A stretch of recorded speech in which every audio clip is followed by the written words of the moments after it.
Morning everybody and welcome to today's webinar, which is specifically focused on the NHS DSPT, the Data Security and Protection Toolkit. And we like to call this our ultimate guide because we examine it in a little bit more depth. However, we also kind of keep it relatively straightforward and simple, and we try and sift through some of the complexity and the myth that might be out there around the DSPT. So hopefully you'll find today's session really interesting. We won't have any time for questions at the end because we've had to trim today's session from originally 1 hour to now 30 minutes. But we will try and cover in the half an hour as much as we possibly can. And recordings of this video will be made available afterwards. So there'll be a link sent to all of you who are tuning in today. Thank you for joining us. And that will be available. The link will take you straight to the Pulse YouTube channel, so you can watch this as many times as you like in what are very, very interesting times for the NHS DSPT. So let's move on.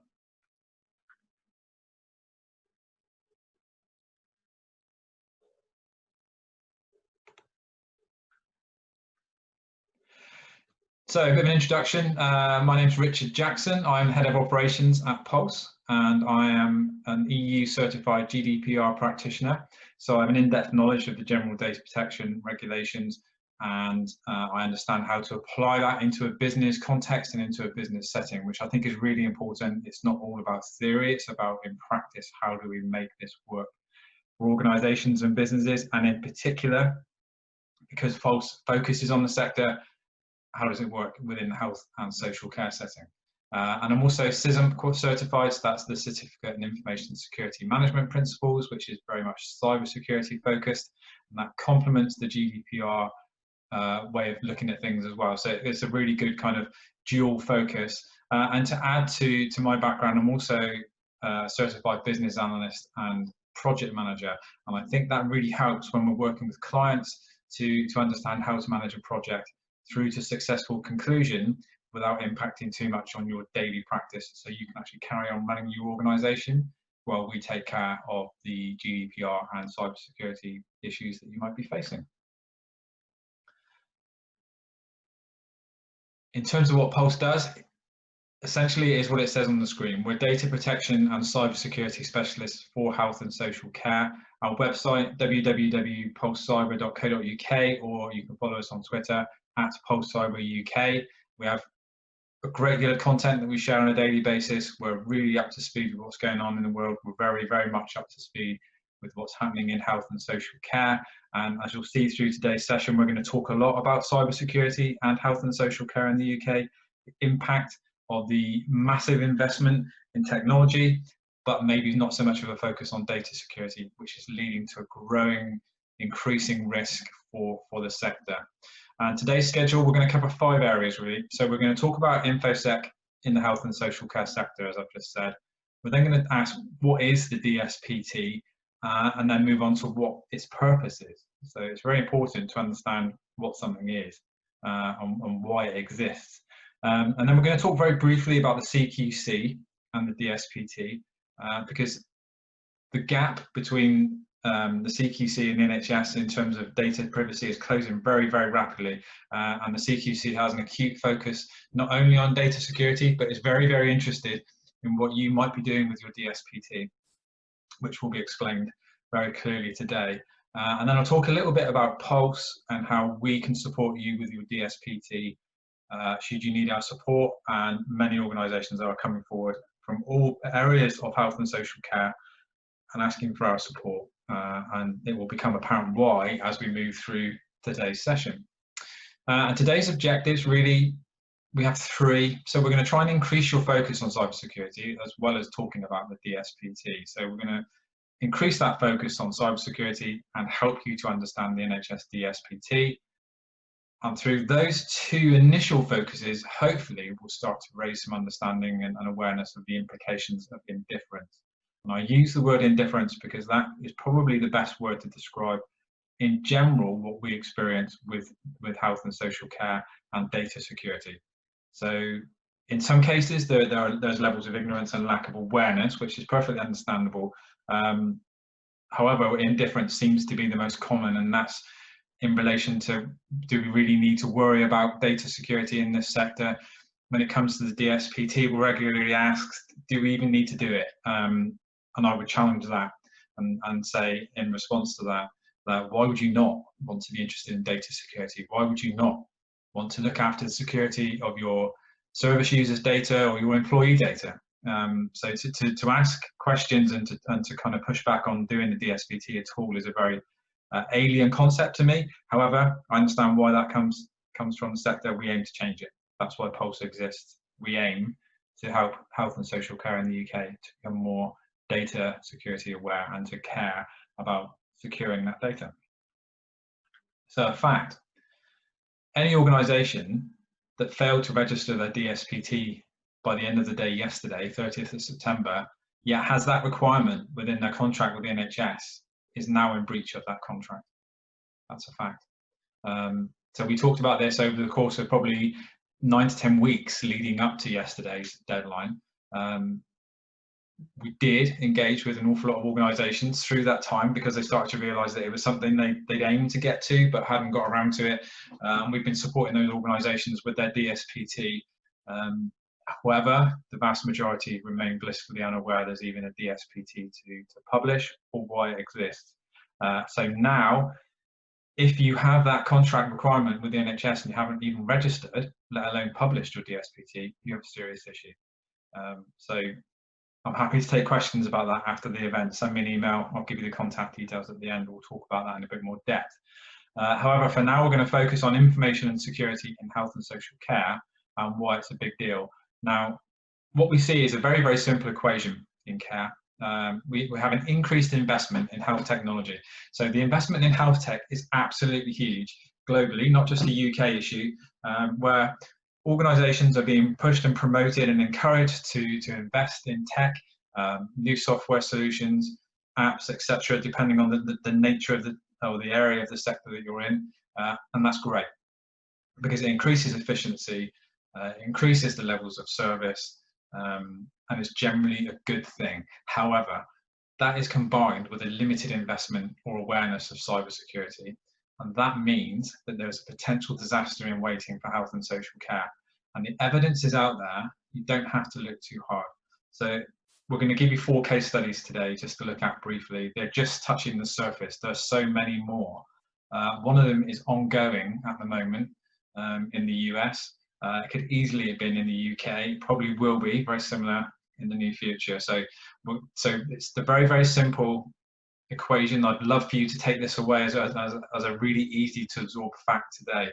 Increased investment in health tech combined with that limited investment in cybersecurity leading to a disaster for health and social care. And what we call this is the health and social care happy hunting ground for cyber attackers, for cyber criminals. And you can see there on the left-hand side of this graph, you've got this adoption level of health tech, which is going up on that upward curve at the top of the screen. However, we've got this flat line at the bottom there of security adoption. There's just far more adoption and investment in buying technology and paying for technology than there is any interest in making sure that when you do that, you do it securely. And you may not understand the responsibilities that you have as a provider of care. You may think that that responsibility lies with the person who's selling or the organisation that's selling you this tech. That isn't necessarily the case. In most cases, it isn't the case. And what we can also see, in February to April of this year, we had this home working surge where so many people were asked to go home to work, and they were doing so in an insecure working environment. Homes generally are not secure or as secure as your office environment. And when we got to the end of August, we were looking at this massive gap, and that's our hunting ground. This is the threat that health and social care is facing, and in many instances just isn't aware. There are reasons for this. We're often asked, why is health and social care under attack so much compared to other sectors? Stephanie Domas, who is an exec vice president of MedSec, spoke at a TEDx conference a couple of years ago and said that nearly 70% of all identity records breached are from health and social care. The reason for this is that, as an example, your stolen credit card, which most people seem to be the most worried about losing or in terms of their data or their possessions, is actually only worth about £1.50 on the street. in comparison to your electronic health data or health record, which is worth between 11 and 15 pounds. There's a vast difference between the two values. And we need to understand why. And it's very simple, because your card, if it's lost, can be quickly rectified. The card will be cancelled. You'd most likely get reimbursed with what's been spent on it. It's a very temporary inconvenience. However, when we see breaches reported in the media, those that have been impacted by the breach, the organisation which has had the breach, are normally very fast to say it's okay because credit card details weren't involved. Actually, that's the least of your worries. If it's your personal data that's been lost or shared, that's what's going to cause the most damage. Because especially with health data, it contains incredibly valuable data assets, such as bank details, national insurance number, home address, telephone numbers, your email address, your medical history, or even your family contact details. This is all contained within electronic health data. And that can be used to create false personas. It can be used to take out loans. It can be used to create, as I said, Jen, false people, false representation, and it can do so much damage on an ongoing basis. So it's far more damaging than credit card data. And Jean-Frédéric Karcher, who's a health cybersecurity expert, has said this year that hackers can sell large batches of stolen data for profit on the black market. Medical information can be worth 10 times more than credit card numbers on the dark web. Fraudsters can use this to create fake IDs or to buy medical equipment or drugs, and they can combine a patient number with a false provider number and file fictional claims with insurers, which is incredible. And patients or service users often don't discover their credentials have been stolen for months or years. I would go a step further than that and say, actually, I don't think that most people would know that it's ever been stolen. And when we look at the most attacked vectors or sectors, globally, health and social care stands out. 43% of all attacks within organizations or business happen within health and social care. We kind of understand why now, because we've just talked about the value of that data. It's much more attractive to cyber criminals. So it's really interesting to see that even when you think about financial, educational, government, which may, on assumption, be the highest threats, they're actually way lower than health and social care. So health and social care standing out on its own there. And then if we look at the causes of data breach, we can see that employee error, lost or stolen device, which again is caused by a human. So that's 60% if you bundle them together. And then criminal attack at 32%, which includes phishing or social engineering attacks, which again are facilitated by people, your employees. We can be quite confident in saying that 80 to 90% of all data breaches are caused by humans, your employees.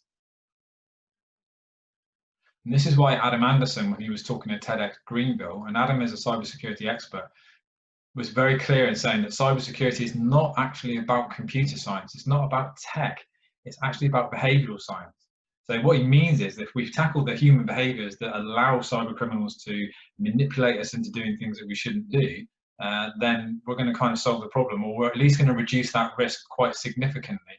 And nothing is clearly demonstrating that more than what's gone on in the last few months with COVID-19 and cybercrime. So Google in April reported that it was seeing 18 million daily scam emails related to COVID-19 over a 7-day period. It included malware and phishing emails intended to defraud users. And Google reported a further 240 million COVID-related daily spam messages. It also claimed that its inbuilt algorithms were screening out 99.9% of fraudulent emails. And although that's great, because obviously it would mean that only 0.1% were actually getting through, when you look at the numbers involved, that's still extremely high. The COVID-19 Cyber Threat Coalition was set up in the very, very early stages of the COVID-19 pandemic. This is a group of experts in the US or globally who are cybercriminal experts, cybercrime experts, former hackers in some instances. And in the same month, back in April, they were saying that criminal groups and nation-state actors were exploiting the COVID-19 pandemic to target healthcare systems and critical IT infrastructure all over the world. Hundreds of thousands of fake domains are being set up between mid-Feb to mid-March, and that means fake websites and fake email addresses, with approximately about 5,000 a day being registered. So it's incredibly high. And that even included fake websites representing the World Health Organization or even nation states, governments, etc. So incredibly fast. It happened really quickly. It was very effective. These people know what they're doing and they know how to fool us. So how is that even possible? So how can they do that, and how can they be successful in that objective? It's because cybercrime is facilitated by people, your employees. It's us. We're the people who are making this mistake, because they know that we're going to trust what we see in most instances, and we'll click. And once we click, they've done their job. And what we're also seeing is that cybercrime is evolving constantly, and that the authorities and those tasked with tackling cybercrime are only ever really responding to the threat as opposed to seeing what's coming next. However, it's society in general which is giving this stuff away freely available in social networks such as Facebook. Information that we're giving out that's highly useful to cyber criminals in terms of password guessing or understanding how to social engineer you, because social engineering is all about understanding people. It's about understanding your triggers, what motivates you, what makes you feel emotional, excited, scared, etc. They can find out all of this stuff because you're giving it away on a daily basis, and it's easily machine readable. So the advent of social networks and the new trends in sharing information has changed the cybersecurity and cybercrime landscape. And what we're also seeing now is the involvement of unforeseen experts in the planning of the attacks, such as psychologists, marketing experts, and experts in the human sciences. So these are people that understand people and understand how to increase the likelihood that you will click a link that a cyber criminal really wants you to click. So employees are the key. Human error is the #1 cause of data breaches and data loss. It's responsible for at least 80% of incidents. And by 2021, cybercrime will cost £5 trillion worldwide. Cybersecurity spending, however, will, and I say only in inverted commas, reach 104 billion in 2019. So last year, looking at about 142 billion by 2022, you can see there's a huge gap there between what the cost of cybercrime is and what's being spent to reduce the risk and mitigate. So we know that people are the key, and yet only just over half of employees ever receive any kind of GDPR or cybersecurity training, which should be annual, so it should be once a year. And more than 50% of businesses don't have the budget to recover from any attack. And if we're looking at the actual financial cost, the average cost to a UK small business as a result of an email attack, which is the most common attack, is £27,000. That doesn't include fines from the ICO. That's just the cost of managing and recovering from that cyber attack. So at this point, we're going to move towards the DSPT as a subject, and I'm going to say quite clearly that completing your DSPT does not make you cyber secure. So it is not a fix-all for cybersecurity or the General Data Protection Regulation. It doesn't make you compliant with the GDPR. It doesn't make you cyber secure. It's more about providing evidence. And let's just see these data breach case studies, because this is the sort of thing, and some of these organizations have published the DSPT. Hockley Medical Practice in Birmingham suffered a serious cyber attack in June. 9,000 patient records were accessed by hackers. Patients received an urgent email purporting to be from the NHS. It wasn't. It included personal details specific to each individual, and patients were told to click on a link for further action immediately. Immediately being the driver, the social engineering part of it. They want you to do something straight away. The ICO were informed immediately. The investigation is ongoing. Very, very similar for case study 2. Emails were sent from Brook Medical Centre in Northampton's reception email address to patients. Patients received several scam emails directly from the practice. The breach took place on May the 30th and 31st. It took place over a weekend, and the email contained a hyperlink, click through button. So basically, again, it was asking patients to click a button, click a link. And because it contained the patient's full name, date of birth, and email address, it became more trustworthy. And unfortunately, many of those patients did click that link and suffered some consequences as a result. Moving outside of the UK, this is the attack which is ongoing, has been since the weekend. So UHS, Universal Health Services, is a large hospital system with more than 400 locations across the US. They also move into Europe and the UK, so interestingly. They were targeted with a ransomware cyber attack over the weekend, just gone, triggering a multi-day IT outage. So it really did restrict what they could do. Computer systems for UHS began to fail over the weekend, with some hospitals forced to return to documenting patient record with pen and paper. At this point, it's potentially the largest cyber attack of its kind in the US, so it's going to be monitored ongoing.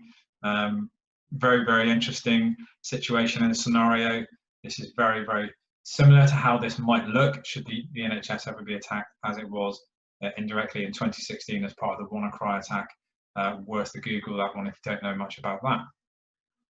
And then again, very recently, over the last couple of weeks, a woman died during a ransomware attack on Düsseldorf University Hospital in Germany. And it's the first death, we think, directly linked to a cyber attack. So what happened was the hospital couldn't accept emergency patients because of the attack, and the woman was sent to a healthcare facility around 20 miles away.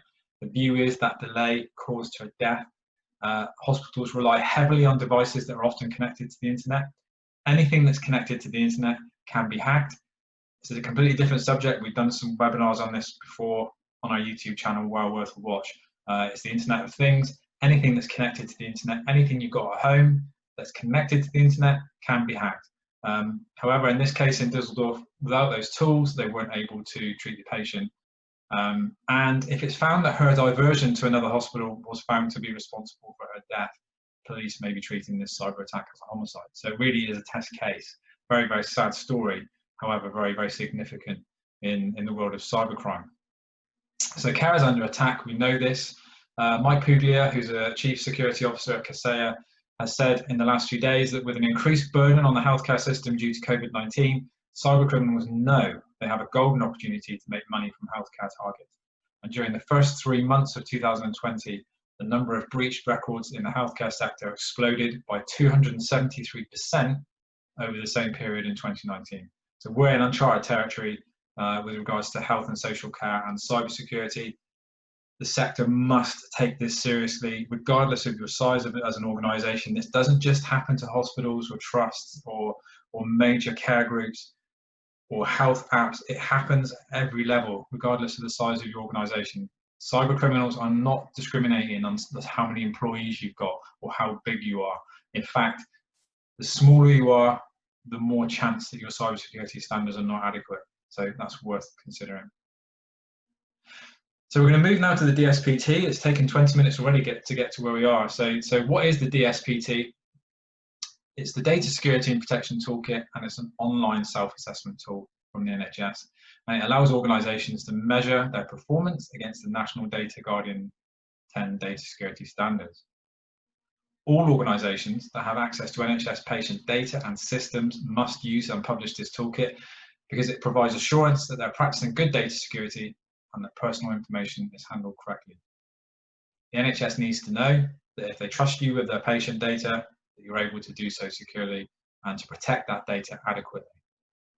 Who needs to publish a DSPT? The list is extremely long, it's surprisingly long.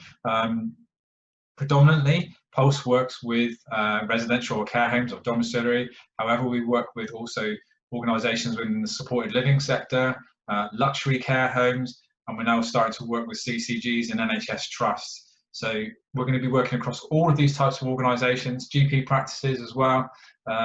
It's really interesting, it's a real challenge. How many of these types of organisations would maybe realise they need to publish a DSPT at this stage?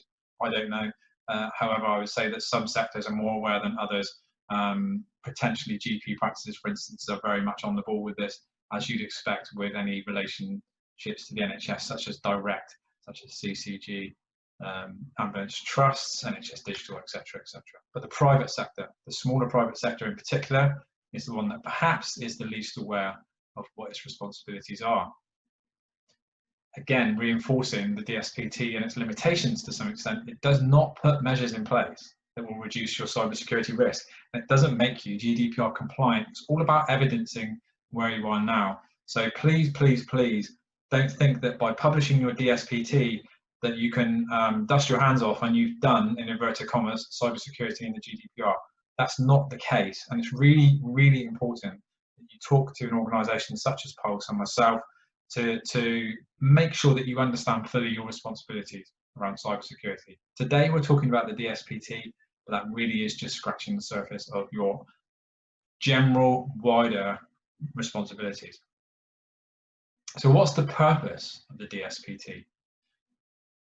But the purpose really is to demonstrate to relevant national and local bodies that your compliance is in place with mandated standards for data protection, data security, and cyber security. So already you can see some words there that might take you aback and might sound a little bit confusing. However, this is the responsibility that you have, and this is why the DSPT exists. It's also designed to help you understand the data protection and security risks to your data and essential services, including in comparison to other similar organizations. So it's very important to benchmark where you are in terms of the type of organization you are, maybe your size to some extent, and what you might have in place to manage this kind of stuff. And it's also to enable national and regional bodies to understand data protection and security risks across the health and care system and to determine appropriate responses and interventions. So it's all about recognizing where we are now, what we need to do, and how we need to do it to become more secure. We need to be more secure. There is no crossing the finish line and you've done cybersecurity or the GDPR. It's a constant, ongoing, core element of running a business in 2020 and beyond, especially if your business is in health and social care, particularly so. It's also very important to give the public confidence in how health and social care organisations handle some of their most sensitive personal data, as we've seen through those breaches with NHS Mail and these GP practices. It's happening every day. It's happening to organisations that we know and love and that we're walking into on a daily basis, regardless of the standards they may have put in place. But it gives NHS Digital as well a report on your current data security status, and it gives you, the business or the organisation that's providing care, a really good assessment of your current data security status and highlights your gaps. And when you start to work through your DSPT, whether you try to do that yourself or whether you get some support from an organisation such as Pulse, which can be very hands-on and can take a lot of that stress and pain away. Once you start to work through the assessment, you'll start to realise why it's such an overwhelming task, and maybe you will very quickly see where you are falling short. And in most instances, that falling short will be quite extensive. Conformance is key.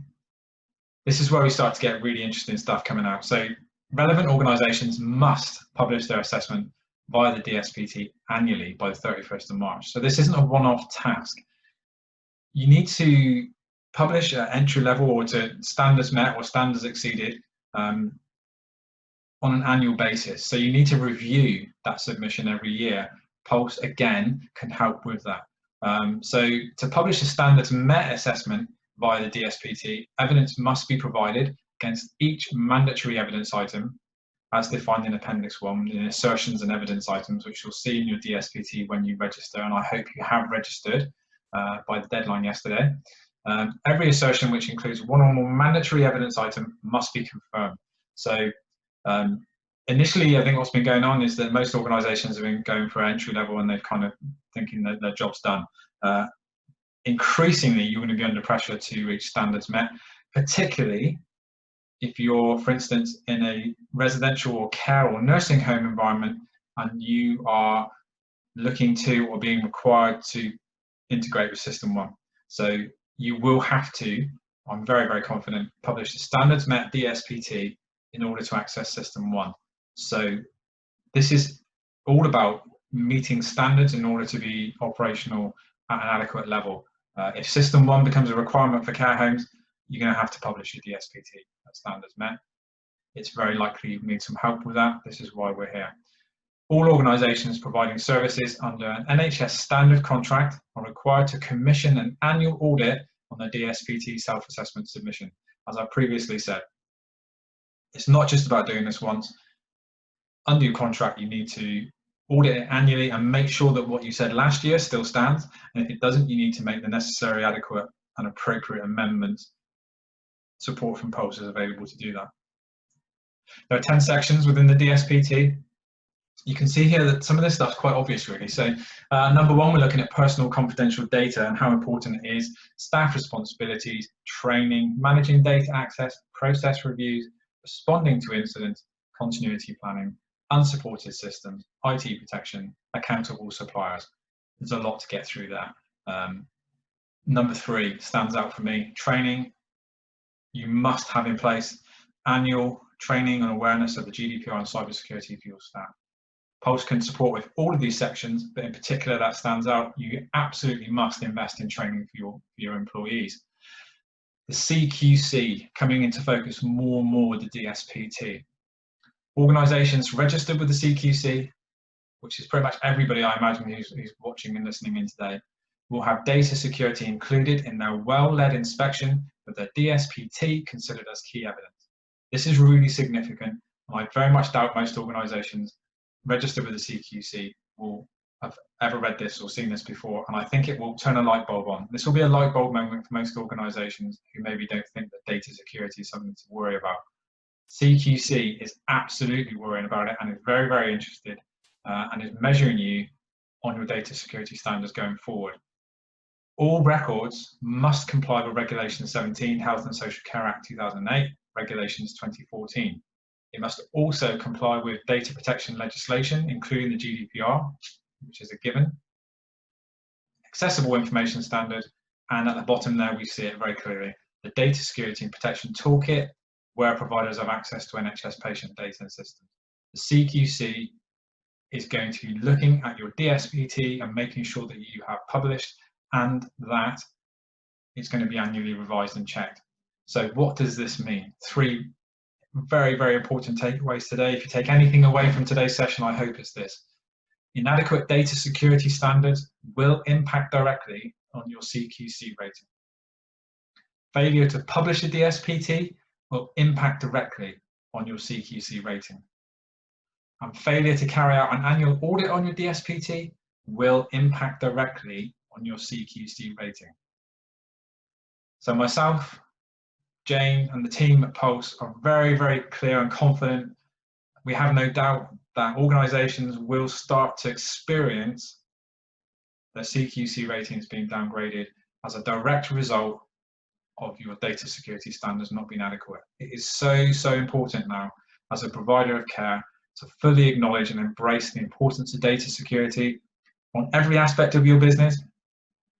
And although I put these very, very important statements on the screen, we don't actually want you to do this just because you're going to have an impact on your CQC rating. It's because it's the right thing to do. It's the right thing to do to care about personal data.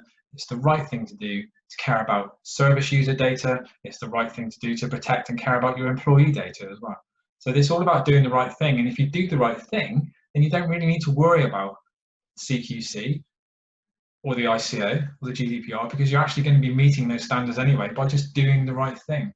Pulse exists purely to help organisations in health and social care to meet these standards and for you to sleep easier at night if you're the owner or owner manager of an organisation that's listening in today. So important to not do this because you have to. And so many organisations say to me, well, what do we have to? When do we have to do it by? That's the wrong mentality, it's the wrong attitude, and it's going to get you hacked, it's going to get you caught out. Do it because you need to, do it because you want to, do it because you should, do it because it's the right thing, and you won't go too far wrong.